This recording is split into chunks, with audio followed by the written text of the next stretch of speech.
प्रिय साथियों नमस्कार। मैं दिलेश्वर भट्ट आपसे का हार्दिक स्वागत करता हूं, अभिनंदन करता हूं आपके अपने परिवार स्मार्ट पेस एकेडमी पर। साथ ही मैं आशा करता हूं कि आप लोग स्वस्थ होंगे, मस्त होंगे, जबरदस्त होंगे और अपनी तैयारी में सजग रूप से बने होंगे। साथियों, आज हम छत्तीसगढ़ भूगोल के अंतर्गत एक महत्वपूर्ण टॉपिक छत्तीसगढ़ की वन संपदा के बारे में अध्ययन करने वाले हैं। आज की इस क्लास के अंतर्गत हम लोग छत्तीसगढ़ में वनों की स्थिति को देखेंगे। साथ ही साथ जो भारतीय सरकार द्वारा जो रिपोर्ट जारी किया गया है उसमें हम लोग छत्तीसगढ़ की वन स्थिति क्या है उसको देखेंगे और छत्तीसगढ़ के जो आर्थिक सर्वेक्षण में जो डाटा दिया गया है उसको हम लोग भी अध्ययन करेंगे साथियों। ठीक है, साथ ही साथ हम लोग ये जो वन संपदा है इसके अंतर्गत जो वन्य जीव प्राणी पाए जाते हैं उसके बारे में भी हम लोग अध्ययन करेंगे, जिसके अंतर्गत हम लोग राष्ट्रीय उद्यान और टाइगर रिजर्व इन सभी के बारे में हम लोग अध्ययन करेंगे, अभ्यारण्यों के बारे में हम लोग अध्ययन करेंगे और इनके अलावा भी जितने भी परियोजनाएं चलाई जा रही है वन्य जीव के अंतर्गत उन सभी को हम लोग आज की इस क्लास के अंतर्गत कंप्लीट करेंगे एक ही क्लास के अंतर्गत। ठीक है, तो चलिए भाई, सबसे पहले हम लोग बात करेंगे छत्तीसगढ़ में वनों की स्थिति से। तो चलिए, पहला क्या है छत्तीसगढ़ में वनों की स्थिति। ये जो छत्तीसगढ़ में वनों की स्थिति है इसको कौन जारी करवाता है? तो इनको केंद्र सरकार भी जारी करवाता है और छत्तीसगढ़ सरकार भी जारी करवाता है। क्या है? वनों की स्थिति। वनों की स्थिति। वनों की स्थिति को कौन जारी करवाते हैं जी? तो एक तो आपको केंद्र सरकार भी देखने को मिलता है, केंद्र सरकार भी जारी करवाता है, इनके रिपोर्ट में भी आपको देखने को मिलेगा। इसके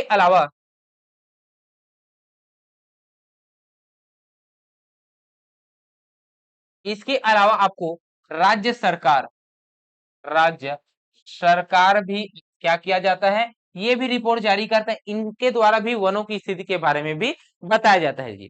ठीक है, तो वनों की स्थिति को बताने के लिए केंद्र सरकार का भी रिपोर्ट जारी होता है और छत्तीसगढ़ सरकार का भी रिपोर्ट जारी होता है। ठीक है, और केंद्र सरकार जो रिपोर्ट जारी करते हैं उसमें एक रिपोर्ट तैयार करते हैं, उसके लिए एक संस्था का गठन किया गया है ना, जो कि सर्वेक्षण करते हैं जी और सर्वेक्षण करने के बाद अपना रिपोर्ट प्रस्तुत करते हैं।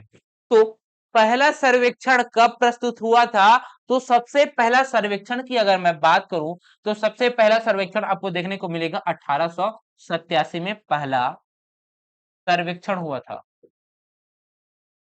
वनों का पहला सर्वेक्षण कब हुआ था? 1800 सॉरी 1800 बोल रहा हूं, 1987 को। कब हुआ था? 1987 को हुआ था। ठीक है, इसका केंद्र सरकार का मुख्यालय कहां पे है? देहरादून। देहरादून में है। कहां पे है? देहरादून में है। ठीक है, और प्रति 2 वर्षों में यह रिपोर्ट जारी करता है। प्रति 2 वर्षों में यह रिपोर्ट जारी करता है जी। प्रति 2 वर्षों में यह रिपोर्ट जारी करता है। ठीक है, तो अभी वर्तमान में जो रिपोर्ट जारी हुआ है वो कौन से क्रम का है? अगर क्रम पूछे तो 18वें क्रम का है। 18वें क्रम का रिपोर्ट है। ठीक है, जो कि आपको देखने को मिलेगा 2023 का। 2023 का रिपोर्ट है। ठीक, ये है। इसके अलावा छत्तीसगढ़ सरकार की अगर बात करूं तो छत्तीसगढ़ जो सरकार है वो कौन जारी करवाता है, किसके द्वारा जारी करवाता है? तो छत्तीसगढ़ में वन मंत्रालय है और इस वन मंत्रालय के द्वारा क्या किया जाता है? रिपोर्ट जारी करवाते हैं जी। और वहां से जब मांगते हैं तो अपने जो आर्थिक सर्वेक्षण है उसमें शामिल करते हैं। तो राज्य के आर्थिक सर्वेक्षण में, कहाँ के? राज्य के आर्थिक सर्वेक्षण में, आर्थिक सर्वेक्षण में शामिल किया जाता है। इसमें राज्य के आर्थिक सर्वेक्षण में शामिल किया जाता है, शामिल किया जाता है। ठीक है भाई, इसमें शामिल किया जाता है, राज्य के आर्थिक सर्वेक्षण में शामिल किया जाता है। तो अभी जो वर्तमान में जो आर्थिक सर्वेक्षण है वो डाटा कौन सा है जी? तो वो डाटा आपको देखने को मिलेगा, आर्थिक सर्वेक्षण वर्तमान में जो आपको देखने को मिलेगा वो कौन सा है? तो वो है 2024-25 का आर्थिक सर्वेक्षण। तो इसके अकॉर्डिंग हम लोग आज की इस क्लास के अंतर्गत पढ़ने वाले हैं। और इंडियन स्टेट फॉरेस्ट रिपोर्ट जिसे हम लोग कहते हैं केंद्र सरकार के द्वारा जो स्थित है देहरादून में, उसे ही हम लोग क्या कहते हैं? इंडियन फॉरेस्ट रिपोर्ट कहते हैं, जो जारी करता है उसे। ठीक है, तो प्रत्येक 2 वर्षों में फॉरेस्ट रिपोर्ट जारी करता है जी, है ना। तो जारी करता है तो छत्तीसगढ़ बोल रहा हूं, भारत का कुल वन क्षेत्रफल कितना है? तो भारत का कुल वन क्षेत्रफल की बात करूं तो 8,27,357 वर्ग किलोमीटर देखने को मिलेगा जी, जो कि हमारे भारत के कुल क्षेत्रफल का 25.17% भाग में वन है। और वन होना कितना चाहिए? 33%। कोई भी देश हो, उस देश का वन का प्रतिशत होना चाहिए 33%, लेकिन 33% से भी हमारे देश में वन कम है जी। कितना है? 25.17% है। कितना है? 25.17% है। ये जो कुल वन क्षेत्रफल है, इसको अगर देखें तो कुल वन क्षेत्र को भी दो भागों में बांटा गया है, जिसमें से एक है कुल वन आवरण या वनाच्छादन। कौन सा है? कुल वन आवरण या वनाच्छादन है। दूसरा आपको देखने को मिलेगा कुल वृक्षावरण। तो ये वन आवरण होता क्या है, वनाच्छादन होता क्या है, कुल वृक्षावरण होता क्या है? ठीक है, वन क्षेत्र होता क्या है? वन क्षेत्र ऐसा क्षेत्र होता है जहां पे चाहे वो वन हो या फिर ना हो, लेकिन सरकार के द्वारा वहां पे अधिसूचित कर दिया जाता है कि यह निश्चित भौगोलिक क्षेत्रफल में जो वनावरण है और वृक्षावरण है, जहां पे वृक्ष हो या ना हो, उन दोनों क्षेत्रों को क्या किया जाता है? टोटल वन क्षेत्र कहा जाता है। ठीक है, ऐसा कह सकते हैं कुल क्षेत्र ऐसा क्षेत्र है जिसमें सरकार द्वारा वन हो या ना हो जारी कर देता है कि यह वन क्षेत्र है, उसे क्या कहते हैं? वन क्षेत्र कहते हैं। ठीक है, जिसमें से आपको देखने को मिलेगा कुल वन आवरण या वनाच्छादन। ये वनावरण और वनाच्छादन होता क्या है? भूमि का ऐसा क्षेत्रफल जहां पे 1 हेक्टेयर है। क्या है? 1 हेक्टेयर मतलब 2.5 एकड़। इस 2.5 एकड़ के अंतर्गत आपको देखने को मिलेगा वृक्ष। और इस वृक्ष की अगर मैं बात करूं, इस वृक्ष की जो छतरी है, वृक्ष की जो छतरी है, ये इस प्रकार से जो फैलाव है, इस फैलाव का अगर घनत्व, इस फैलाव का अगर घनत्व आपको 10% से अधिक देखने को मिलता है, तो उसे हम लोग क्या कहते हैं? उसे कहते हैं वनावरण कहते हैं। क्या कहते हैं? 10% से। ये जो वृक्षों की जो छतरी का घनत्व है वो 10% से अधिक है, उसे हम लोग क्या कहेंगे? वनाच्छादन कहेंगे या फिर सॉरी, वनावरण या वनाच्छादन कहेंगे। ठीक है, जिनका क्षेत्रफल आपको देखने को मिलेगा 7,15,343 वर्ग किलोमीटर। कितना है? 7,15,343 वर्ग किलोमीटर है जी। ठीक, जिनका प्रतिशत में योगदान देखे तो प्रतिशत में योगदान है कितना? 21.76% भारत के कुल क्षेत्रफल का। ठीक, कितना है? 21.76% है जी। वही अगर बात की जाए कुल वृक्षावरण की, तो वृक्षावरण होता क्या है? तो वृक्षावरण का अर्थ क्या है? ट्री कवर का अर्थ क्या है? वह भूमि जिसका क्षेत्रफल 1 हेक्टेयर से अधिक है या 1 हेक्टेयर है, और उस वृक्षों की छतरी, वहां पे वृक्ष उगाए गए हैं, और उस क्षेत्र की जो वृक्षों की जो घनत्व की है, छतरी का जो घनत्व है वह 10% से कम है। 10% से कम है, उस क्षेत्र को रह रहे, उस क्षेत्र को हम लोग क्या कहेंगे? वन आवरण कहेंगे। क्या कहेंगे? वृक्षावरण कहेंगे जी। क्या कहेंगे? वृक्षावरण कहेंगे। ठीक है, तो भारत में वृक्षावरण कितना है? 1,12,14 वर्ग किलोमीटर है, जो कि भारत के कुल क्षेत्रफल का 3.41% है जी। ठीक है, तो इसमें वृक्षावरण अलग है, वन आवरण अलग है, वन क्षेत्र अलग है। ठीक है, तीनों को आप लोगों को समझ में आया, और तीनों का यहाँ पे आपको देखने को मिलेगा प्रतिशत में अलग क्षेत्र, और आपको देखने को मिलेगा क्षेत्रफल में अलग देखने को मिलेगा। ठीक है, इसी को हम लोग छत्तीसगढ़ में भी अप्लाई करेंगे जी। ठीक, अब देखिए, अब इसमें से ज्यादा प्रश्न क्या पूछे जाते हैं? इसमें सबसे ज्यादा सर्वाधिक अगर प्रश्न पूछा है तो वो यह पूछा है, वृक्षावरण में और वन आवरण में छत्तीसगढ़ का कौन सा स्थान है? ठीक है, तो छत्तीसगढ़ का स्थान हम लोग देखते हैं। देखिए पहले तो भारत का कुल वन क्षेत्र है, उस वन क्षेत्र की बात की जाए, कुल वन क्षेत्र के अंतर्गत तो कुल वन आवरण और वनाच्छादन को रखते हैं, और कुल वृक्षावरण दोनों को रखने के बाद क्या होता है? कुल वन क्षेत्र होता है। कुल वन क्षेत्र होता है जी। तो वन आवरण में वन आवरण में, कुल वन आवरण या वनाच्छादन में छत्तीसगढ़ का कौन सा स्थान है? तो छत्तीसगढ़ का स्थान आपको देखने को मिलेगा तीसरा स्थान। कौन सा स्थान? तीसरा स्थान देखने को मिलेगा। कौन सा स्थान? तीसरा स्थान देखने को मिलेगा जी। ठीक, पहले स्थान में कौन है? तो पहले स्थान में आपको देखने को मिलेगा मध्य प्रदेश। कौन सा है? मध्य प्रदेश है जी। और मध्य प्रदेश का कितना क्षेत्रफल है? तो यहाँ पे देखने को मिलेगा 37,043 वर्ग किलोमीटर है। अरुणाचल प्रदेश की बात की जाए तो अरुणाचल प्रदेश का कितना देखने को मिलेगा? तो अरुणाचल प्रदेश का देखने को मिलेगा 65,882 किलोमीटर, वर्ग किलोमीटर। ठीक है, तीसरे स्थान पर कौन सा है? तीसरे स्थान पर छत्तीसगढ़ है। वन आवरण में तीसरा स्थान है, 55,812 वर्ग किलोमीटर है। कितना है? 55,812 वर्ग किलोमीटर है। वही दोनों को अगर मिला दे, कुल वन आवरण की बात की जाए तो कुल वन क्षेत्रफल में छत्तीसगढ़ का स्थान कौन सा है? तो छत्तीसगढ़ का स्थान रहेगा चौथा स्थान। कौन सा स्थान रहेगा? चौथा स्थान रहेगा, जिसमें से वन क्षेत्र, वन कवर है ना, वन कवर, कुल वृक्षावरण और वनाच्छादन दोनों को जोड़ने के बाद छत्तीसगढ़ का चौथा स्थान रहने वाला है, जो कि 59,816 वर्ग किलोमीटर है। कितना है? 59,816 वर्ग किलोमीटर। पहले स्थान पर मध्य प्रदेश है, दूसरे में महाराष्ट्र है, तीसरे में उड़ीसा है, चौथे पे छत्तीसगढ़ है जी। लेकिन वन आवरण में तीसरा स्थान है छत्तीसगढ़ का। ठीक, इतना आपको पता होना चाहिए। तो वनावरण में और वृक्षावरण में अलग अलग है जी। ठीक, अब आते हैं, थोड़ा सा देख लेते हैं। अब आते हैं IS Indian state forest report 2023 के अनुसार छत्तीसगढ़ में वन की स्थिति क्या है? तो कुल वन आवरण क्या है जी? वनाच्छादन की अगर बात की जाए तो कुल कितना है? 55,812 वर्ग किलोमीटर है। कितना है? 55,812 वर्ग किलोमीटर है, जो कि कुल क्षेत्र का कितना प्रतिशत है? 41.28% है। इसमें भारत में तीसरा स्थान है। भारत में तीसरा स्थान है। वही अगर कुल वृक्षावरण की अगर बात करूं तो क्षेत्रफल कितना है?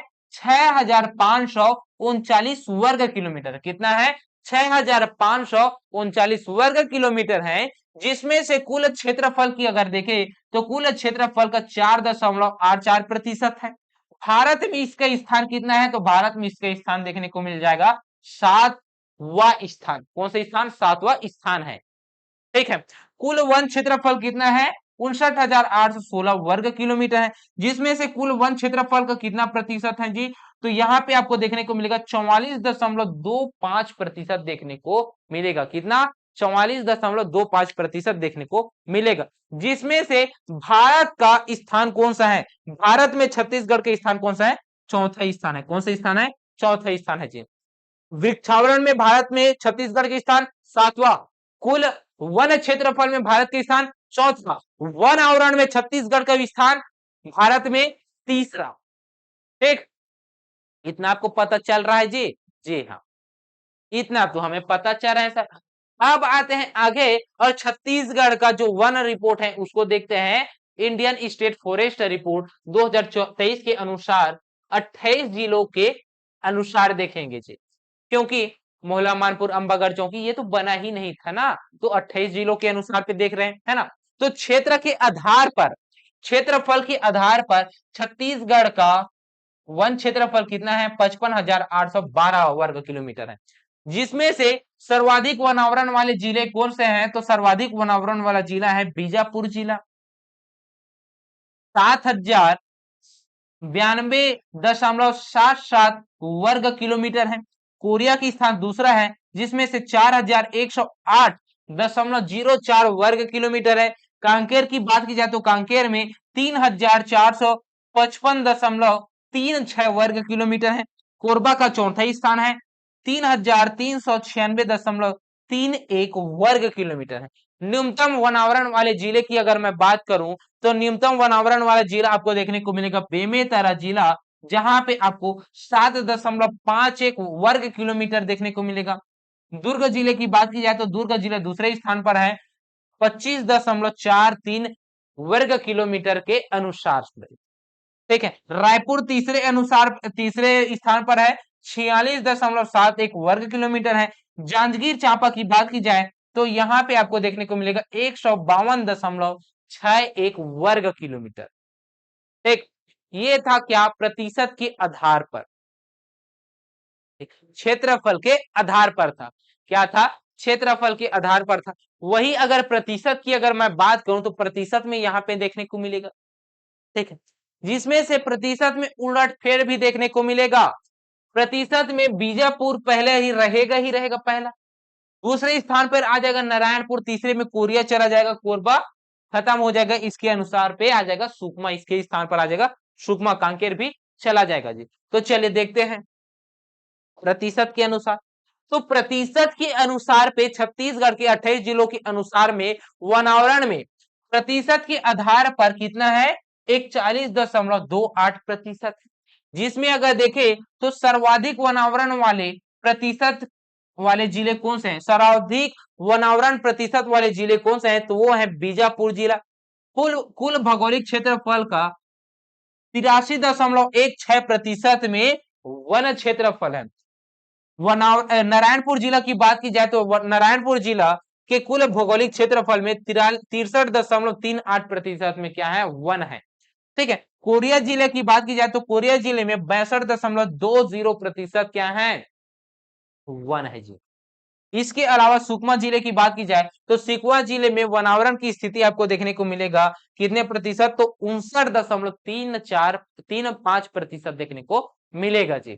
ठीक, वही न्यूनतम वनावरण प्रतिशत वाले जिले की बात की जाए तो न्यूनतम प्रतिशत वाले जिले आपको देखने को मिलेगा बेमेतरा, 0.26% बस है इसमें वनावरण बेमेतरा जिले में।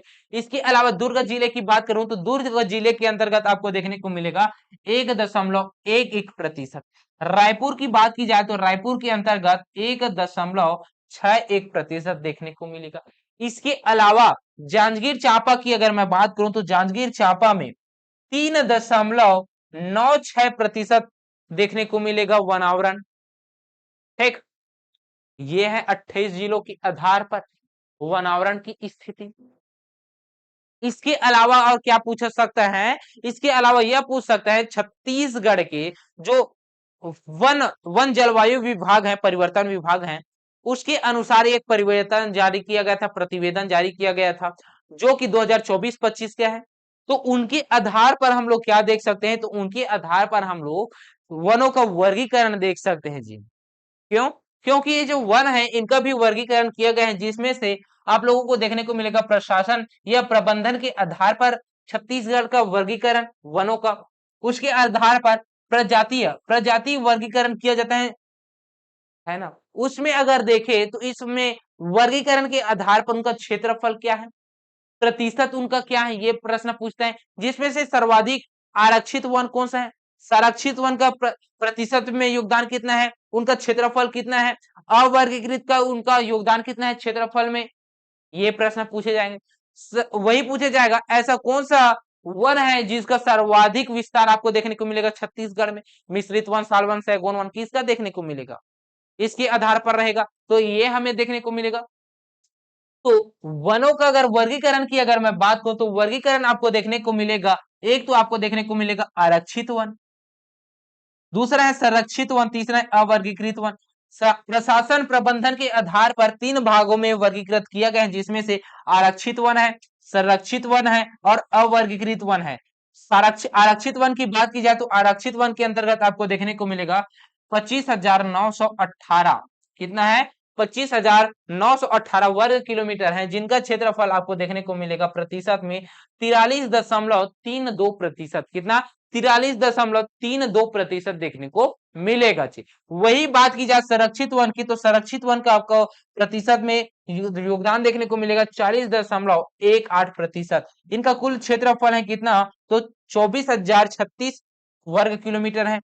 अवर्गीकृत वन की बात की जाए तो जो कि वर्गीकृत ही नहीं किया गया है, ऐसे वन को खुला वन कहते हैं, जो कि आपको देखने को मिलेगा 9,871 वर्ग किलोमीटर। ये है प्रतिशत में योगदान 16.50% है जी। ठीक है, प्रजाति वर्गीकरण में मिश्रित वन और साल वन, सैगोन वन में वर्गीकृत किया गया है, जिसमें से मिश्रित वन की बात की जाए तो सर्वाधिक इन्हीं का ही प्रतिशत है, 50.05%, है ना, लगभग आधा ही है जी, 29,948 वर्ग किलोमीटर। साल वन की बात की जाए तो इनका क्षेत्रफल है 24,245 वर्ग किलोमीटर, जो कि 40.53% है जी। इसके अलावा सैगोन वन की बात की जाए तो सैगोन वन का क्षेत्रफल आपको देखने को मिलेगा 5,633, जो कि प्रतिशत में योगदान है 9,402। कितना है? 9.42% है। कितना है? 9.42% है जी। इसके अलावा ये जो वन संपदा है, वन क्षेत्रफल है, इनमें क्या किया जाता है जी? इनके प्रशासन के लिए प्रमुख संस्था की स्थापना किया है, जिसमें से इन सभी संस्थाओं में से सबसे प्रमुख अगर देखें तो सबसे प्रमुख है कौन सा? राज्य वन विकास निगम। कौन सा है? राज्य वन विकास निगम। इस राज्य वन विकास निगम की अगर मैं बात करूं तो इनकी स्थापना हुई है कब? तो इनकी स्थापना हुई है 1 मई सन 2001 को। कब हुआ है? 1 मई, 1 मई 2001 को हुआ है। कब हुआ है? 1 मई 2001 को हुआ है, जिसका मुख्यालय रायपुर में है। जिसका मुख्यालय कहां पे है? रायपुर में है। इनका कार्य क्या है जी? परियोजना का संचालन किया जाना। तो इनके अंतर्गत कितने परियोजनाएं चलाई जा रही हैं? इनके अंतर्गत कितने परियोजनाएं चलाई जा रही हैं? वन परियोजना मंडल, है ना। तो इन्हीं के ही अंतर्गत कितने वन परियोजना मंडल हैं जी? तो 9 वन परियोजना मंडल हैं। कितने हैं? 9 वन, 9 वन परियोजना, परियोजना मंडल है जी। ठीक है, ये सबसे बड़ी प्रशासनिक इकाई है वन विकास निगम की, सॉरी, वन विकास निगम। छत्तीसगढ़ में वन प्रशासन की सबसे बड़ी इकाई है कौन? राज्य वन विकास निगम। इसी के ही अंतर्गत सभी आएंगे जी। तो छत्तीसगढ़ में कितने वन वृत्त हैं? छत्तीसगढ़ में कितने वन वृत्त हैं? छत्तीसगढ़ में 6 वन वृत्त हैं। कितने? 6 वन वृत्त हैं जी। और इस 6 वन वृत्त के अंतर्गत 34 वन मंडल हैं। कितने? 34 वन मंडल हैं। और इस 34 वन मंडल के अंतर्गत 82 उप वन मंडल है। और इस 82 उप वन मंडल के अंतर्गत 320 वन परिक्षेत्र है। और इस 320 परिक्षेत्र के अंतर्गत 872 सहायक वन परिक्षेत्र है। और इस 872 वन परिक्षेत्र के अंतर्गत 3287 वन बीट है जी। कितना है? 3287 वन बीट आपको देखने को मिलेगा, जो कि प्रशासन इकाई की सबसे छोटी इकाई है वन की। वन प्रशासन की सबसे छोटी इकाई वन बीट। ठीक, इनके लिए प्रमुख संस्थान स्थापना की है, जिसमें से प्रथम है 1 मई 2001 को राज्य वन विकास निगम की स्थापना किया गया। इनसे भी पहले 2000 में राज्य लघु वनोपज संघ की स्थापना किया गया था। क्या किया गया था? 2000 में राज्य लघु वनोपज संघ की स्थापना की गई थी। कब? 2000 में राज्य लघु वनोपज की स्थापना किया गया था। ठीक है, इसके बाद छत्तीसगढ़ हर्बल स्टेट घोषित किया जाता है जुलाई 2001 को। कब? 4 जुलाई, 4 जुलाई 2001 को हर्बल हर्बल हर्बल सॉरी,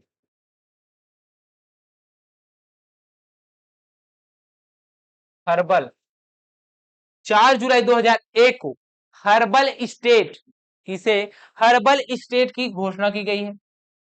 ठीक है, तो 4 जुलाई 2001 को क्या घोषणा किया गया है? हर्बल स्टेट घोषणा किया गया है हमारे छत्तीसगढ़ को। ठीक है, इसके अलावा छत्तीसगढ़ राज्य वनौषधि बोर्ड, छत्तीसगढ़ राज्य वनौषधि बोर्ड की स्थापना कब की गई है? देखते हैं एक बार अगर ये होगा तो नहीं है। ठीक है, छत्तीसगढ़ राज्य वनौषधि बोर्ड। इनकी स्थापना कब की गई है? तो इनकी स्थापना की गई है 2004 को। कब? 2004 को छत्तीसगढ़ राज्य वन औषधि बोर्ड की स्थापना की गई है जी। ठीक है। इसके अलावा छत्तीसगढ़ राज्य जैव विविधता बोर्ड क्या है? छत्तीसगढ़ राज्य जैव जैव जैव विविधता बोर्ड, इसकी स्थापना कब की गई है? 2006 को किया गया। कब? 2006 को राज्य जैव विविधता बोर्ड की स्थापना की गई है। इसके अलावा और भी संस्थान है जिसे हमें याद रखना है जी। तो वनों के रक्षण के लिए, संरक्षण के लिए वन रक्षण प्रशिक्षण संस्थान की स्थापना की गई है राज्य में, है ना।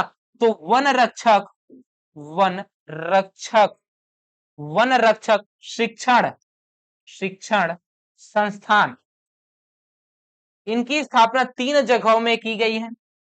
3 जगहों में की गई है। वो 3 जगह कौन कौन से हैं? एक आपको याद रखना है शक्ति जिला, एक याद रखना है महासमुंद जिला। कौन सा? एक शक्ति, दूसरा महासमुंद, तीसरा याद रखना है जगदलपुर। कौन सा? जगदलपुर। ये 3 जगहों में क्या है? वन रक्षक प्रशिक्षण संस्थान है जी। इसके अलावा वन विद्यालय भी स्थापना की गई है। क्या किया गया है? वन विद्यालय। और वन विद्यालय की अगर मैं बात कहूं तो कितने जिलों में स्थापित किए गए हैं? तो 3 जिलों में स्थापना किया गया है। और कहां कहां पे है जी वन विद्यालय? कहां कहां पे है? तो एक आपको देखने को मिलेगा सरगुजा के अंबिकापुर में। इसके अलावा कवर्धा में। इसके अलावा तीसरा वन विद्यालय अगर याद रखना है तो वो याद रखना है कांकेर जिले के भानु प्रतापपुर में। कहां पे? भानु प्रतापपुर में। कहां पे? भानु प्रतापपुर में। ठीक है, यह है वन विद्यालय। इसके अलावा आपको याद रखना है क्या? वन अनुसंधान केंद्र। कहां पे? वन अनुसंधान केंद्र। ये जो वन अनुसंधान केंद्र है ये कहां कहां पे है? तो ये आपको याद रखना है बिलासपुर में है। कहां पे है? बिलासपुर में है। और रायपुर में है। कहां पे है? रायपुर में है। इसके अलावा और अगर देखें तो वो है कहां पे? जगदलपुर में। कहां पे है? जगदलपुर में है जी। ठीक है, तो वन अनुसंधान केंद्र कहां कहां पे है? बिलासपुर में है, रायपुर में है और जगदलपुर में है जी। ठीक है, ये आपको याद रखना है। तो प्रशासनिक इकाई के अंतर्गत हम लोग क्या देखे हैं? प्रशासनिक इकाई के अंतर्गत हम लोग 6 वन वृत्त देखे हैं। और ये जो 6 वन वृत्त हैं ये कौन कौन सा वन वृत्त है इसे हम लोग देख लेते हैं, है ना। तो देखते हैं जी 6 वन वृत्त कौन कौन से हैं। एक वन वृत्त आपको याद रखना है जिसका नाम है बस्तर वन वृत्त। कौन सा? बस्तर वन वृत्त। दूसरा आपको याद रखना है कांकेर वन वृत्त। कौन सा? कांकेर वन वृत्त। देखिए भाई, ये अगर देखें तो पूरे संभाग को हम लोग 5 भागों में बांटे गए हैं। छत्तीसगढ़ को पूरे अगर जिले को अगर देखें तो 5 संभागों में बांटा गया है ना। उस 5 संभागों के अंतर्गत सभी संभाग रख लेंगे। उसके अलावा आपको एक्स्ट्रा रखना है सिर्फ और सिर्फ कांकेर वन वृत्त बस को रखना है। ठीक है, तो रायपुर संभाग के अंतर्गत रायपुर वन वृत्त। ठीक है, इसके अलावा दुर्ग संभाग के अंतर्गत दुर्ग वन वृत्त। इसके अलावा बिलासपुर वन वृत्त।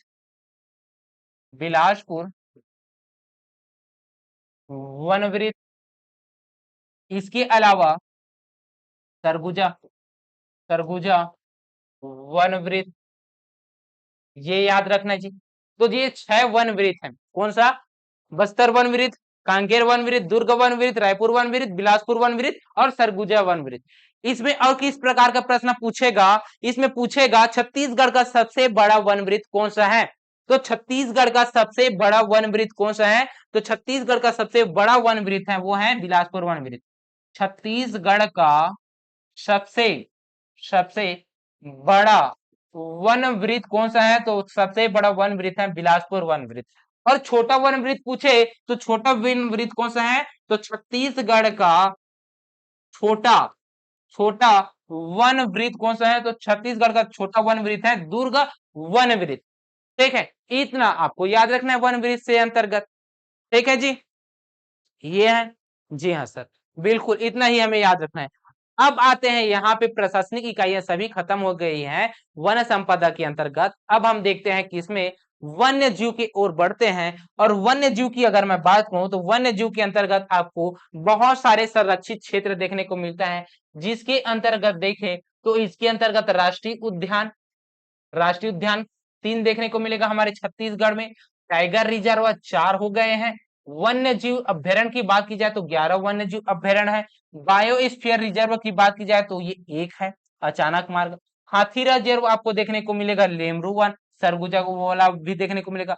हाथी कैंप भी 1 देखने को मिलेगा। इसके अलावा मगरमच्छ संरक्षण रिजर्व देखने को मिलेगा 1, चिड़ियाघर देखने को मिलेगा 3, पक्षी विहार देखने को मिलेगा 1, जो कि इन सभी का कुल वन क्षेत्रफल के रूप में आपको देखने को मिलेगा 14,086.61 वर्ग किलोमीटर देखने को मिलेगा। वन क्षेत्रफल इनके अंतर्गत देखने को मिलेगा। प्रतिशत में कितना है? 23.55% देखने को मिलेगा जी। ठीक है, तो छत्तीसगढ़ में आपको नेशनल पार्क देखने को मिलेगा। 3 नेशनल पार्क है जी। ठीक है, ये 3 नेशनल पार्क है। एक अचानक मार्ग है बायोस्फीयर रिजर्व, ठीक है, जो कि टाइगर रिजर्व भी है। इसके अलावा इंद्रावती टाइगर रिजर्व, उदयंती सीता नदी टाइगर रिजर्व, अचानक मार्ग टाइगर रिजर्व, संजय घास, ये है गुरु घासीदास टाइगर रिजर्व अभी बना है, गुरु घासीदास टाइगर रिजर्व 2024 में। ठीक, ये टाइगर रिजर्व बना है। ठीक, इसके अलावा आपको देखने को मिलेगा अभ्यारण्य। और ये जो अभ्यारण्य है ये 11 अभ्यारण्य आपको देखने को मिलेगा, जिसमें से बीजापुर जिले में आपको 2 अभ्यारण्य देखने को मिलेगा। एक है पामेड़ अभ्यारण्य, भैरमगढ़ अभ्यारण्य, 2 अभ्यारण्य यहाँ पे आपको देखने को मिलेगा। इसके अलावा आपको देखने को मिलेगा सीता नदी और उदयंती देखने को मिलेगा, धमतरी और गरियाबंद में 2 यहाँ पे देखने को मिलेगा। ठीक है, इन सभी को हम लोग अच्छे से अध्ययन करते हैं जी। ठीक है, तो चलिए सबसे पहले हम लोग बात करेंगे राष्ट्रीय उद्यान की। तो छत्तीसगढ़ में कितने राष्ट्रीय उद्यान है? 3 राष्ट्रीय उद्यान है। कितने? 3 राष्ट्रीय उद्यान है। ये जो 3 राष्ट्रीय उद्यान है ये कहां कहां पे है? तो 3 राष्ट्रीय उद्यान की अगर मैं बात करूं तो 3 राष्ट्रीय उद्यान आपको देखने को मिलेगा कहां कहां पे? तो एक आपको देखने को मिलेगा कहां पे? एक आपको देखने को मिलेगा प्रथम छत्तीसगढ़ का प्रथम नेशनल पार्क अगर पूछ लिए तो छत्तीसगढ़ का प्रथम नेशनल पार्क के रूप में आपको याद रखना है इंद्रावती, इंद्रावती नेशनल पार्क। कौन सा? इंद्रावती, इंद्रावती नेशनल पार्क का याद रखना है। जिनकी स्थापना कब हुई है? तो इनकी स्थापना कब हुआ है जी? 1978 को हुआ है। कब हुआ है? 1978 को हुआ है। ठीक, छत्तीसगढ़ का दूसरा नेशनल पार्क के रूप में आपको याद रखना है वो है कौन सा? गुरु घासीदास राष्ट्रीय उद्यान है। कौन सा है? गुरु घासीदास। यहां पे आपको देखने को मिलेगा इसका विस्तार, गुरु घासीदास, गुरु घासीदास नेशनल पार्क। कौन सा है? गुरु घासीदास नेशनल पार्क है। ये जो गुरु घासीदास नेशनल पार्क है ये राज्य का दूसरा नेशनल पार्क है, जिसकी स्थापना कब हुई है? तो इनकी स्थापना की अगर मैं बात करूं तो 1981 में हुआ है। और ठीक 1 वर्ष के बाद यहाँ पे बस्तर में आपको देखने को मिलेगा कांगेर घाटी, कांगेर घाटी नेशनल पार्क, जिनकी स्थापना इनकी स्थापना आपको देखने को मिलेगा 1982 में। कब देखने को मिलेगा? 1982 में देखने को मिलेगा। तो राज्य का सबसे पहला national park Indravati national park. ठीक है, पहला इसके बारे में क्या याद रखना है? राज्य का पहला पहला नेशनल पार्क है। कौन है? Indravati national park. ठीक। इसके अलावा क्या पूछेगा? इसके अलावा पूछेगा कि छत्तीसगढ़ का सबसे बड़ा नेशनल पार्क कौन सा है। तो क्षेत्रफल के आधार पर छत्तीसगढ़ का सबसे बड़ा नेशनल पार्क कौन है? तो वो है गुरु घासीदास नेशनल पार्क। कौन सा है? गुरु घासीदास नेशनल पार्क है। छत्तीसगढ़ का सबसे सबसे बड़ा सबसे बड़ा नेशनल पार्क कौन सा है? तो वो है गुरु घासीदास नेशनल पार्क, जिनका क्षेत्रफल अगर देखे तो इनका क्षेत्रफल आपको देखने को मिलेगा 1441 वर्ग किलोमीटर। कितना? 1441 वर्ग किलोमीटर है। और राज्य का दूसरा सबसे बड़ा नेशनल पार्क अगर पूछ ले तो दूसरा सबसे बड़ा नेशनल पार्क है इंद्रावती नेशनल पार्क, जिनका क्षेत्रफल आपको देखने को मिलेगा 1228 1228 58, सॉरी 1228 बोल रहा हूं, 1258 है। कितना है? 1258 वर्ग किलोमीटर है। कितना है? 1258 वर्ग किलोमीटर है। और राज्य का सबसे छोटा नेशनल पार्क कौन सा है? तो राज्य का सबसे छोटा नेशनल पार्क के रूप में आपको याद रखना है कांगेर घाटी नेशनल पार्क को। ये क्या है? राज्य का सबसे सबसे छोटा सबसे छोटा नेशनल पार्क है, जिनका क्षेत्रफल आपको देखने को मिलेगा कितना? इनका क्षेत्रफल आपको देखने को मिलेगा 200 वर्ग किलोमीटर। कितना? 200 वर्ग किलोमीटर है जी। ठीक है, ये आपको देखने को मिलेगा कांगेर घाटी नेशनल पार्क के बारे में। ठीक। तो कांगेर घाटी जो नेशनल पार्क है, चाहे वो इंद्रावती नेशनल पार्क हो, चाहे गुरु घासीदास नेशनल पार्क हो, बस इतना ही प्रश्न नहीं पूछता, इनसे भी और भी ज्यादा प्रश्न पूछते हैं। जैसा कि पूछेगा इंद्रावती नेशनल पार्क की स्थापना कब हुई है? 1978। पहला। दूसरा, क्षेत्रफल के आधार पर इंद्रावती नेशनल पार्क का क्षेत्रफल कितना है? 1258। क्षेत्रफल के आधार पर इंद्रावती का कौन सा स्थान है? दूसरा स्थान है। इसके अलावा इंद्रावती नेशनल पार्क है, ये क्या है? प्रोजेक्ट टाइगर के रूप में भी घोषित हुआ था। कब? प्रोजेक्ट टाइगर के रूप में यह घोषित कब हुआ था? तो ये 1983 को हुआ था। कब हुआ था? 1983 को हुआ था।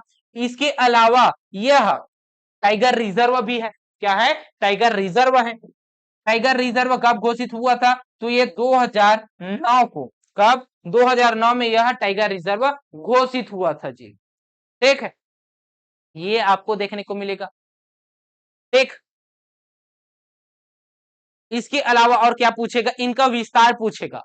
इनका विस्तार कहां पे है? तो इनका विस्तार बीजापुर जिले पे है। कहां पे है? बीजापुर जिले पे स्थित है। ठीक है जी, ये आपको याद रखना। इसके अलावा पूछेगा क्या? इनका जो नामकरण है, ये इंद्रावती नदी के बहने के कारण ही, बीजापुर में इंद्रावती नदी बहती है, इनके ही कारण, यही इंद्रावती नदी पे ही ये एक नेशनल पार्क है जिसका नाम है इंद्रावती नेशनल पार्क। ठीक उसी पर बस्तर जिले में कांकेर नदी बहती है, इस वजह से उस घाटी पे, उस नदी घाटी में कांगेर घाटी नेशनल पार्क स्थित हो गया है जी। ठीक है, ये आपको याद रखना है जी। और गुरु घासीदास टाइगर रिजर्व के बारे में अगर देखें तो इनका नाम, पहले का नाम अगर देखें तो इनका पूर्व नाम क्या था? संजय गांधी राष्ट्रीय उद्यान था। क्या था? संजय गांधी राष्ट्रीय उद्यान था, जो कि 2001 में इनका नाम परिवर्तित हुआ है विभाजन होने के बाद, जिसका नाम पड़ा गुरु घासीदास नेशनल पार्क पड़ा। क्या पड़ा? गुरु घासीदास नेशनल पार्क पड़ा, जो कि प्रदेश का सबसे बड़ा नेशनल पार्क है जी। ठीक है, इनका विस्तार आपको देखने को मिलेगा मनेन्द्रगढ़, चिरमिरी, भरतपुर में, कोरिया में और सूरजपुर में। तो मनेन्द्रगढ़, चिरमिरी, भरतपुर तीनों जगहों में आपको गुरु घासीदास राष्ट्रीय उद्यान देखने को मिलेगा जी। ठीक। ये जो गुरु घासीदास राष्ट्रीय उद्यान है, इसकी स्थापना 1981 को हुआ है। इसे प्रोजेक्ट टाइगर के रूप में घोषित किया गया था 1900, इनको भी प्रोजेक्ट टाइगर के रूप में घोषित किया गया था 1983 को। कब? 1983 को जी। ठीक। इसे टाइगर रिजर्व के रूप में घोषित कब हुआ है? टाइगर रिजर्व के रूप में 2024 में यह घोषित हुआ है जी। टाइगर रिजर्व बन गया है ये। ठीक है, ये आपको देखने को मिलेगा जी। ठीक साथियों, ये इतना आपको याद रखने की आवश्यकता है। इसके अलावा आपको याद रखना है कांगेर घाटी नेशनल पार्क कब की, और कांगेर घाटी नेशनल पार्क के अंतर्गत आपको याद रखना है यह प्रदेश का सबसे छोटा नेशनल पार्क है, जिनका क्षेत्रफल सिर्फ और सिर्फ 200 वर्ग किलोमीटर है। इनकी स्थापना 1982 में हुआ है, जो कि बस्तर जिले में स्थित है, कांगेर नदी पर स्थित है। यहाँ पे प्रमुख रूप से अगर देखें तो जीव की अगर बात की जाए तो यहाँ पे पाया जाता है उड़न गिलहरी, रिसर्च बंदर, पहाड़ी मैना। इसी पहाड़ी मैना कांगेर घाटी नेशनल पार्क के अंतर्गत स्थित है जी। जो छत्तीसगढ़ का जो राजकीय पक्षी है पहाड़ी मैना, पहाड़ी मैना, वो इन्हीं के ही अंतर्गत है जी, इसी के ही अंतर्गत संरक्षित है। ठीक है, ये आपको याद रखना है। ये क्या है? छत्तीसगढ़ का नेशनल पार्क। इसके अलावा हम बात करते हैं अगले, जो कि होने वाला है अभ्यारण्य। छत्तीसगढ़ में कितने अभ्यारण्य हैं? तो छत्तीसगढ़ में अभ्यारण्यों की बात की जाए तो छत्तीसगढ़ में कुल 11 अभ्यारण्य है। कितने अभ्यारण्य है? 11 अभ्यारण्य है जी। ये जो 11 अभ्यारण्य है उसमें से अगर देखें तो उसमें से सबसे पहला जो अभ्यारण्य है वो कौन सा अभ्यारण्य है?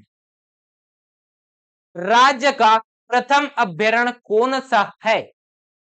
तो राज्य का सबसे पहला अभ्यारण्य अगर देखें तो राज्य का सबसे पहला अभ्यारण्य कौन सा है? वो है सीता नदी। कौन सा है? सीता नदी अभ्यारण्य। ठीक, कौन सा है? सीता नदी अभ्यारण्य है जी। ठीक है, कौन सा है? सीता नदी अभ्यारण्य, जो कि धमतरी जिले में स्थित है। कौन सा है? सीता नदी, सीता नदी अभ्यारण्य है। इनकी स्थापना आपको देखने को कब मिलेगा? तो इनकी स्थापना आपको देखने को मिलेगा 1974 को। कब? 1974 को देखने को मिलेगा, 1974 को जी। ठीक, जो कि राज्य का पहला अभ्यारण्य है, राज्य का प्रथम प्रथम अभ्यारण्य। ठीक है, राज्य का प्रथम अभ्यारण्य कौन सा है? प्राचीन अभ्यारण्य कौन सा है? तो वो है सीता नदी अभ्यारण्य, जिसकी स्थापना हुई है 1974 को। उसके बाद 1975 को, कब? 1975 को तीन तीन अभ्यारण्य की स्थापना हुई है 1975 को। एक आपको याद रखना है अचानक मार्ग। कौन सा? अचानक मार्ग। एक अभ्यारण्य आपको याद रखना है अचानक मार्ग, अचानक मार्ग। दूसरा याद रखना है गुमरडा। कौन सा? दूसरा याद रखना है गुमरडा, गुमरडा। तीसरा आपको याद रखना है बादल खोल। कौन सा याद रखना है? बादल खोल। और ये जो बादल खोल है ये जसपुर जिले के अंतर्गत है। किस जिले के अंतर्गत? जसपुर जिले के अंतर्गत बादल खोल, बादल बादल खोल। ठीक है, तो ये जो तीन अभ्यारण्य है, कौन सा अभ्यारण्य है? ये जो तीन अभ्यारण्य है अचानक मार्ग, बादल खोल और गोमरडा, यह 1975 को स्थापना हुई है अभ्यारण्य के रूप में। एक याद रखना है 1974 सीता नदी, दूसरा याद रखना है 1975 अचानक मार्ग, बादल खोल और गुमरडा। 1976 को आपको एक याद रखना है बारनवा पारा, जो कि बलौदा बाजार में देखने को मिलेगा। कहां पे? बलौदा बाजार और महासमुंद के कुछ हिस्से में यहां पे देखने को मिलेगा, जिसका नाम क्या है जी? इसका नाम है बारनवा पारा, बारनवा पारा। कौन सा है? बारनवा पारा, जिनकी स्थापना आपको देखने को मिलेगा 1976 को। तो 74, 75, 76। खिलाड़ी भैया देखे हो ना मूवी खिलाड़ी भैया, है ना? खिलाड़ी 776, जिसमें अक्षय कुमार का अंक कौन सा रहता है? नाम का कौन सा रहता है? 76, है ना? तो वही बात है। तो 76, 74, 75, 76, जिसमें से उनका पिताजी का नाम, उनके चाचा जी का नाम क्रम से याद था 74, 75, 76। ठीक, ये आपको याद रखना है जी। तो 12वां पारा 76। अब 76 के बाद एक साल का गैप रख लीजिए, एक साल का गैप रख लीजिए और 1978 को याद रख लीजिए। कौन सा? 1978 को याद रख लीजिए। और 1978 में दो अभ्यारण्य की स्थापना होती है जी। एक तो होगा तमोर पिंगला और दूसरा होगा सेमरसोत। कौन सा होगा? एक होगा तमोर पिंगला और दूसरा होगा सेमरसोत। सेमरसोत का स्थापना होता है बलरामपुर जिले में। कहां पे? बलरामपुर जिले में सेमरसोत। सेमरसोत सेमरसोत की स्थापना होती है बलरामपुर जिले में। और सूरजपुर जिले में स्थापना होता है किसका? तो सूरजपुर जिले के अंतर्गत आपको देखने को मिलेगा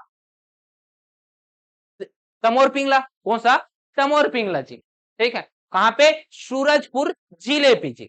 ठीक है, तो 1978 को दो अभ्यारण्य की स्थापना हुआ है। एक है कौन सा? सेमरसोत। दूसरा है कौन सा? तमोर पिंगला। तमोर पिंगला। और इसी तमोर पिंगला और गुरु घासीदास राष्ट्रीय उद्यान को मिलाकर एक टाइगर रिजर्व के रूप में घोषित किया गया है। 2024 में ये टाइगर रिजर्व के रूप में अस्तित्व में आ गया है जी। ठीक है, तो ये कब बना है? ये दोनों बना है कब अभ्यारण्य? ये दोनों बना है 1978 को। कब? 1978 को। ठीक, कब बना है? 1978 को बना है। ठीक है जी। अब 1978 के बाद जो अगला अंक याद रखना है वो है 1983। और 1983 को तीन अभ्यारण्य की स्थापना होती है, जिसमें से बीजापुर में दो अभ्यारण्य। कौन कौन सा? एक है भैरमगढ़। एक है भैरमगढ़। दूसरा है पामेड़। दूसरा है पामेड़। ठीक है, और तीसरा के रूप में आपको याद रखना है जिसका नाम है क्या चीज? तीसरा नाम याद रखना है उदयंती, जो कि गरियाबंद जिले में है। उदयंती। उदयंती। ठीक है, तो उदयंती, भैरमगढ़ और पामेड़, ये तीनों क्या कब बना है जी? तो ये बना है कब? 1983 को अभ्यारण्य का दर्जा प्राप्त हुआ है। इसके बाद आपको 2001 याद रखना है, जिसमें छत्तीसगढ़ का नवीनतम अभ्यारण्य भोरम देव अभ्यारण्य याद रखना है। कहां पे? कबीरधाम जिले पे।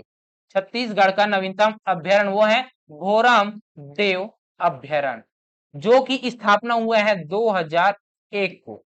ठीक है, तो ये छत्तीसगढ़ के अंतर्गत 11 अभ्यारण्य है जी। इसको याद करने का तरीका भी है, ट्रिक भी है, उसको मैं याद भी करवा सकता हूं, है ना, याद भी करवा सकता हूं, लेकिन आपको याद नहीं करना है, आपको रिवीजन करना है ना। रिवीजन के पर्पज से मैं ये पढ़ा रहा हूं जी। अगर मैं इसको याद कराता तो कैसा बताता ट्रिक? मोर सीता अचानक से गोपा पारा ऊ भो भय खोल, ये ट्रिक है जी। एक लड़की है जिसका नाम है सीता, जो कि मोर सीता है, और मोर सीता अचानक से गोपा पारा चला जाता है। और जब गोपा पारा जाता है तो वो क्या कहता है? ऊ भो भय खोल। देखता है दरवाजा, दरवाजा के जस्ट पीछे में क्या था जी? शेर था। और अभ्यारण्य तो शेर ही आएगा ना, अभ्यारण्य में शेर आएगा, टाइगर रिजर्व में शेर आएगा, तो वहां पे शेर देखने को मिलेगा। तो क्या होगा? उसको देखने के बाद सीता बोलती है ऊ भो भय खोल। ऊ भो भय खोल। तो भय को खोल दिया जी टाइगर, है ना, किसका? सीता का। अन्यथा ना लेना। ठीक है, याद करवाने का पर्पस है ये। तो ये आपको याद रखिएगा जी, ये वाला। इसके अंतर्गत 11 अभ्यारण्य है। इसके अंतर्गत आपसे और क्या क्या प्रश्न पूछेगा? छत्तीसगढ़ का सबसे प्राचीन अभ्यारण्य सीता नदी अभ्यारण्य। छत्तीसगढ़ का सबसे नवीनतम अभ्यारण्य, तो छत्तीसगढ़ का सबसे नवीन नवीन अभ्यारण्य कौन सा है? वो है भोरमदेव अभ्यारण्य। छत्तीसगढ़ का सबसे छोटा अभ्यारण्य, छत्तीसगढ़ का सबसे छोटा अभ्यारण्य बादलखुर अभ्यारण्य। कौन सा है? बादलखुर अभ्यारण्य है सबसे छोटा अभ्यारण्य। कौन सा है? बादलखोल अभ्यारण्य। इनका क्षेत्रफल कितना है? 105 वर्ग किलोमीटर है। कितना है? 105 वर्ग किलोमीटर है। तो छत्तीसगढ़ का सबसे बड़ा अभ्यारण्य कौन सा है? तो छत्तीसगढ़ का सबसे बड़ा अभ्यारण्य है तमोर पिंगला अभ्यारण्य, जो कि सूरजपुर जिले में है। कितना है? 608 वर्ग किलोमीटर है जी। छत्तीसगढ़ का सबसे बड़ा अभ्यारण्य कौन सा है? तमोर पिंगला अभ्यारण्य है। छत्तीसगढ़ का सबसे छोटा अभ्यारण्य कौन सा है? बादलखोल अभ्यारण्य है, जो कि जशपुर जिले में है। छत्तीसगढ़ का सबसे नवीन अभ्यारण्य है भोरमदेव अभ्यारण्य, जो कि है कहाँ पे? जो कि आपको देखने को मिलेगा कबीरधाम जिले के अंतर्गत। ठीक है। छत्तीसगढ़ का सबसे प्राचीनतम या छत्तीसगढ़ का सबसे पुराना अभ्यारण्य आपको देखने को मिलेगा कहाँ पे? धमतरी पे। वो है कौन सा? सीता नदी अभ्यारण्य, जिसकी स्थापना 1974 को हुआ है जी। ठीक। इसके अलावा और क्या पूछ सकते हैं? तो इसके अलावा यह पूछ सकता है कि ये जो छत्तीसगढ़ के जो अभ्यारण्य है उसमें से सर्वाधिक बाघों की संख्या किस अभ्यारण्य में पाए जाते हैं? तो सर्वाधिक बाघ अचानक मार्ग अभ्यारण्य में देखने को मिलेगा। विशेषता के रूप में अलग कलर में हमें याद रखना है, वो कौन कलर? ये सबसे सर्वाधिक सर्वाधिक बाघ सर्वाधिक बाघ किस अभ्यारण्य में पाया जाता है? अचानक मार्ग अभ्यारण्य में पाया जाता है। किस अभ्यारण्य में पाया जाता है? अचानक मार्ग अभ्यारण्य में पाया जाता है। सबसे अधिक मोर किस अभ्यारण्य में पाया जाता है? तो सबसे अधिक मोर पाया जाता है उदयंती में। कहां पे? उदयंती में। सर्वाधिक सर्वाधिक मोर किस अभ्यारण्य में पाया जाता है? तो वो उदयंती अभ्यारण्य में पाया जाता है। ठीक है। सर्वाधिक तेंदुआ कहां पे पाया जाता है? तो सर्वाधिक तेंदुआ किस अभ्यारण्य में पाए जाते हैं? तो वो तेंदुआ की अगर मैं बात कहूं तो तेंदुआ तेंदुआ के रूप में आपको याद रखना है, वो है सीता नदी अभ्यारण्य। कौन सा है? सीता नदी अभ्यारण्य। सर्वाधिक तेंदुआ कहां पे पाया जाएगा? सर्वाधिक तेंदुआ पाया जाएगा सीता नदी अभ्यारण्य में पाया जाएगा। ठीक। इसके अलावा सर्वाधिक सोन कुत्ता कौन सा? सोन कुत्ता। सर्वाधिक सोन कुत्ता सोन कुत्ता किस अभ्यारण्य में पाया जाता है? तो सोन कुत्ता पाया जाता है गुमरडा में। कहां पे पाया जाता है? गुमरडा में पाया जाता है। ठीक है। और सर्वाधिक सर्वाधिक सांप कहें या फिर शाकाहारी कहें कहां पे पाया जाता है? तो वो पाया जाता है बारनवापारा में। सर्वाधिक सर्वाधिक शाकाहारी शाकाहारी शाकाहारी या फिर सांप कहां पे पाया जाता है? तो वो पाया जाता है बारनवापारा पे। कहां पे? बारनवापारा में पाया जाता है। ठीक।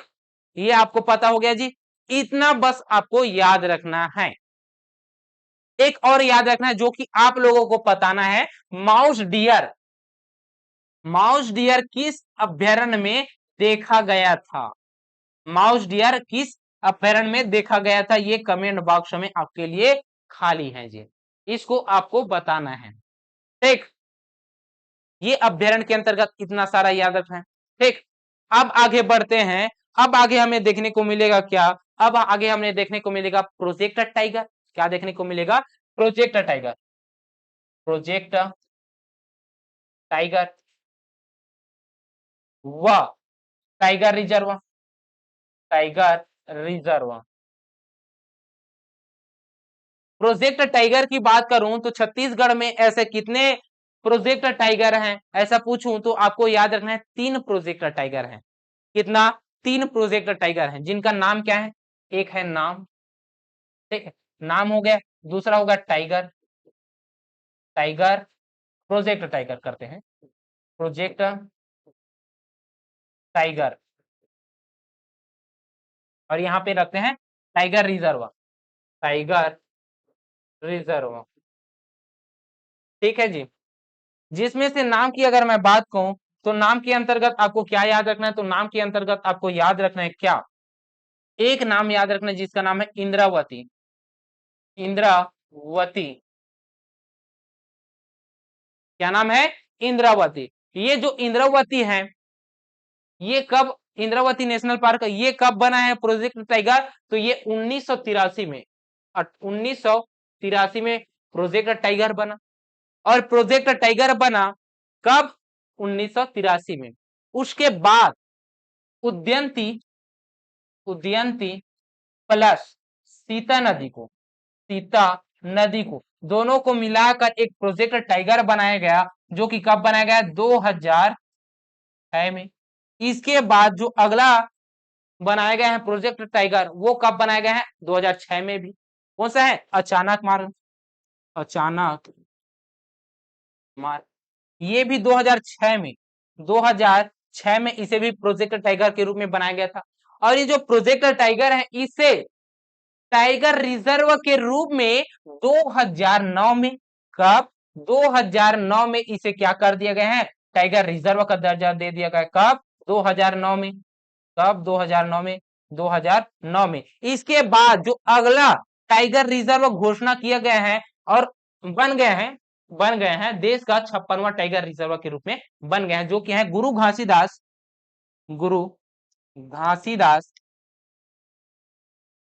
Tiger reserve. ये कौन सा है? Guru Ghasidas national park plus Tamor Pingla, इनको भी लिख लेते हैं भैया, तमोर पिंगला प्लस तमोर पिंगला, इन दोनों को मिलाकर 2024 में, कब? 2024 में सीधा सीधा इसको क्या कर दिया गया? टाइगर रिजर्व की घोषणा कर दिया गया है 19 नवंबर 2024 को। ठीक है, ये प्रोजेक्ट टाइगर नहीं है, ये सीधा सीधा टाइगर रिजर्व है। अब आपको बताना है छत्तीसगढ़ का 5वां टाइगर रिजर्व किसे घोषित किया गया है? वो सा छत्तीसगढ़ का 5वां टाइगर रिजर्व किसे घोषित किया गया है? इसे कमेंट बॉक्स में आप बताइएगा। ठीक है, आपके लिए सादर आमंत्रित है कमेंट बॉक्स में। ठीक है जी, ये है।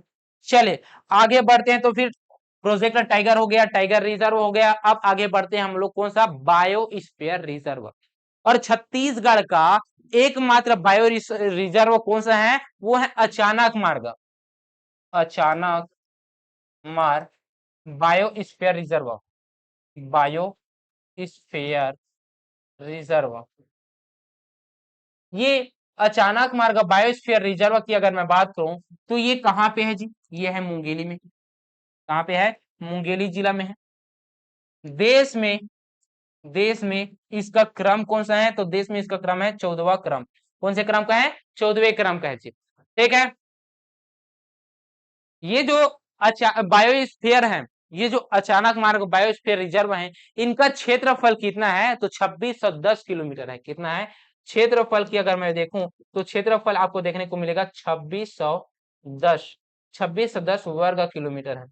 कितना है? 2610 वर्ग किलोमीटर है, जो कि छत्तीसगढ़ का एकमात्र बायोस्फीयर रिजर्व है। ठीक है, और एशिया का प्रथम बायोस्फीयर रिजर्व के रूप में कांगेर घाटी को एशिया का प्रथम बायोस्फीयर बायोस्फीयर रिजर्व रिजर्व घोषित किया था। किसे घोषित किया था? कांगेर घाटी नेशनल पार्क को। ठीक है, किसे? कांगेर घाटी नेशनल पार्क को। ठीक, जो कि 1982 में किया गया था। अभी वर्तमान में ये नहीं है।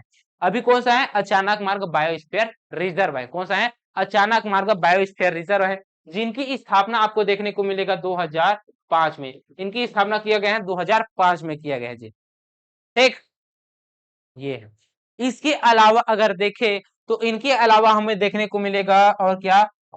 मगरमच्छ संरक्षण केंद्र। कौन सा? मगरमच्छ संरक्षण संरक्षण केंद्र। मगरमच्छ संरक्षण केंद्र की बात की जाए तो इनके लिए 3 जगहों में क्या किया गया है? संरक्षण किया जा रहा है मगरमच्छ को, जिसमें से प्राकृतिक भी देखने को मिलेगा और कृत्रिम भी देखने को मिलेगा। जो कृत्रिम है वो है कोटमी सोनार में। कहां पे है? कोटमी सोनार में है। कोटमी सोनार, ये जो कोटमी सोनार है ये कहां पे है? जांजगीर चांपा में है। कहां पे है? जांजगीर चांपा जिले पे स्थित है। ठीक है, इनकी स्थापना कब की गई है? स्थापना की अगर मैं बात करूं तो इनकी स्थापना 2005-6 में, 5-6 में। कब किया गया है? 5-6, 6-7 में किया गया है। कब किया गया है? 6-7 में, 6-7 में किया गया है। कब किया गया है? 6-7 में किया गया है। याद रखिए, ये कृत्रिम रूप से स्थापित पार्क है, क्रोकोडाइल पार्क है। ये कृत्रिम पार्क है, कृत्रिम पार्क है। क्या है? कृत्रिम पार्क है जी। ठीक है, दूसरा अगर देखें जो कि प्राकृतिक रूप से है, कांगेर घाटी नदी पर है। कांगेर घाटी नेशनल पार्क पे है, कांगेर नदी पर है। वो कौन सा है? वो जगह के रूप में आपको याद रखना है भैंसा दरहा। कौन सा? भैंसा दरहा। भैंसा दरहा मगरमच्छ संरक्षण केंद्र कहाँ पे है, किस जिले पे है? जिले की अगर मैं बात करूं तो ये किस जिले पे है? बस्तर जिले पे है। कहा जिले पे? बस्तर जिले। क्योंकि कांगेर नदी कहाँ पे बहती है जी? नदी कौन सी है? कांगेर नदी। कांगेर नदी है, सबरिक सहायक नदी है भी ये। ठीक है। इसमें प्राकृतिक रूप से किस प्रकार से? प्राकृतिक प्राकृतिक रूप से यहाँ पे संरक्षण किया जा रहा है किसका? मगरमच्छों का। ठीक है, क्रोकोडाइल का। इसके अलावा आपको देखने को मिलेगा नारायणपुर जिले पे स्थित है जाटलूर। जाटलूर नदी, नदी पर स्थित है। कहाँ पे है? नारायणपुर जिले पे जाटलूर नदी पर स्थित है। ये भी क्या है जी? ये भी एक प्राकृतिक रूप से क्या किया जा रहा है, यहाँ पे भी संरक्षण किया जा रहा है क्रोकोडाइल पार्क की। ठीक है, तो यहाँ पे मगरमच्छ संरक्षण केंद्र आप लोगों को पता चल गया? जी हाँ सर। इसके अलावा आप लोगों को देखने को मिलेगा और क्या? तो इसके अलावा आपको देखने को मिलेगा तितली पार्क। कौन सा पार्क? तितली पार्क। तितली पार्क। तितली पार्क की बात की जाए तो तितली पार्क का किस में कहां पे स्थित है? तितली पार्क की स्थापना कहां पे की गई है? तो कांगेर घाटी नेशनल पार्क में। कहां पे? कांगेर घाटी नेशनल पार्क में तितली पार्क की स्थापना की गई है। किस जिले पे स्थित है? तो ये है बस्तर जिले पे। किस जिले पे है? तो जिले हैं बस्तर। ठीक है। ये जो तितली पार्क है ये राज्य का एकमात्र एकमात्र तितली तितली पार्क है। क्या है? राज्य का एकमात्र तितली पार्क है जी। ठीक। इसके अलावा और क्या देखने को मिलेगा? तो इसके अलावा आपको देखने को मिलेगा पक्षी विहार। क्या देखने को मिलेगा? पक्षी विहार। पक्षी विहार। पक्षी विहार की अगर मैं बात करूं तो पक्षी विहार भी आपको 3-4 जगह देखने को मिलेगा। 3 जगह याद रख लीजिए। कौन सी जगह? 3 जगह याद रख लीजिए। ठीक है। जिसमें से एक आपको याद रखना है गिधवा पक्षी विहार। एक पक्षी विहार गिधवा। गिधवा। वैसे तो 2 ही याद रखिए, गिधवा पक्षी विहार। कौन सा? गिधवा पक्षी विहार। ये जो गिधवा पक्षी विहार है ये कहां पे है? तो ये है नांद घाट में। कहां पे है? नांद घाट में है जी। ठीक। कहां पे है? नांद घाट पे। ठीक। कहां पे? नांद घाट पे स्थित है, जो कि है बेमेतरा पे। बेमेतरा पे स्थित है, परसदा। ठीक है जी। ये गिधवा पक्षी विहार आपको देखने को मिलेगा। कहां पे है? परसदा पे है जी। ठीक। राज्य का पहला पक्षी विहार है। क्या है? राज्य का पहला पक्षी विहार है जी। राज्य का पहला पहला पक्षी विहार, पक्षी विहार है, जो कि नांद घाट परसदा परसदा पे है। बेमेतरा के परसदा पे स्थित है। दूसरा आपको याद रखना है रहंगी। रहंगी रहंगी पक्षी विहार। ये आपको देखने को मिलेगा किस जिले पे? तो ये आपको देखने को मिलेगा बिलासपुर। बिलासपुर जिले पे देखने को मिलेगा। किस जिले पे? बिलासपुर जिले में देखने को मिलेगा। ठीक है। यह राज्य का दूसरा पक्षी विहार है। क्या है? राज्य का दूसरा पक्षी विहार है जी। ठीक है। इसके अलावा नहीं, ये तो 2 ही है जी। पक्षी विहार 2 है। तो चिड़ियाघर 3 है। चिड़ियाघर 3 है। ये जो चिड़ियाघर है ये कहाँ कहाँ पे है? एक आपको देखने को मिलेगा नंदन घर। कहाँ पे? नंदन घर। दूसरा मैत्री बाग। कौन सा है? मैत्री बाग है। इसके अलावा आपको देखने को मिलेगा कानन पेंडारी। कौन सा है? कानन पेंडारी। कानन पेंडारी। कौन सा है? कानन पेंडारी। ठीक है। नंदन वन या फिर नंदन घर। कौन सा है? नंदन वन, जो कि आपको देखने को मिलेगा रायपुर में। कहां पे? रायपुर में है। ठीक। मैत्री बाग भिलाई, कोई गए भी होंगे, है ना। कानन पेंडारी बिलासपुर, ये है। ठीक है जी। ये आपको देखने को मिलेगा जी चिड़ियाघर। इसके अलावा आपको देखने को मिलेगा हाथी परियोजना। क्या है? हाथी। गजराज परियोजना, गजराज परियोजना। गजराज परियोजना की बात करूं तो ये गजराज किसे कहा जाता है? हाथी को। किसे कहा जाता है? हाथी को कहा जाता है। और हाथी के लिए ये परियोजना चलाई जा रही है जी। क्या परियोजना? हाथी के लिए एक परियोजना चलाई जा रही है जिसका नाम है गजराज परियोजना, जिसका प्रारंभ किया गया है शुभ शुभारंभ किया गया है। कब से? तो शुभारंभ की अगर मैं बात करूं, प्रारंभ की अगर प्रारंभ की अगर मैं बात करूं तो प्रारंभ कब से हो रहा है? 2014 से। कब से? 2014 से। ठीक है। जिसमें से अगर देखें तो यह हाथियों के लिए है। जिसमें से किस किस स्थान में यह परियोजना चलाई जाएगी? जशपुर जिला, बलरामपुर जिला, जशपुर जिला, बलरामपुर जिला, सूरजपुर जिला, इसके अलावा कोरबा जिला। इन सभी जिलों में क्या किया जाएगा? ये परियोजना चलाई जाएगी। इसके अलावा बादलपुर, ये रायगढ़ जिला। ठीक है जी, ये आपको देखने को मिलेगा जी। ठीक। इसके अलावा एक और परियोजना चलाई जा रही है, जामवंत परियोजना। ये जो जामवंत परियोजना है, ये कहाँ किसके लिए है? ये भालुओं के लिए है। किसके लिए है? भालू के लिए। किसके लिए? भालू। ठीक है। इनका भी प्रारंभ शुभारंभ कब से है? शुभारंभ शुभ आरंभ कब से है जी? तो इनका शुभारंभ आपको देखने को मिलेगा कब से? तो शुभारंभ देखने को मिलेगा 2014 से। कब से? 2014 से देखने को मिलेगा जी। ठीक। किस किस स्थान में इसका प्रारंभ किया जाएगा?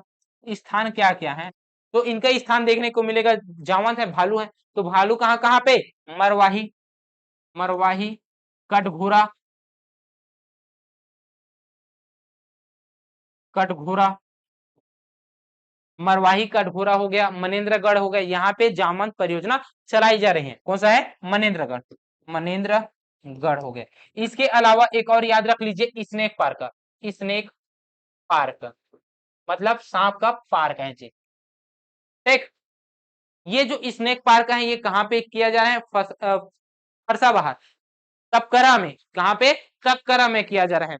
और तपकरा को ही क्या कहा जाता है? तपकरा को क्या कहा जाता है? छत्तीसगढ़ का नाग लोक कहा जाता है। क्या कहा जाता है? छत्तीसगढ़ का नागलोक कहा जाता है जी। ठीक है।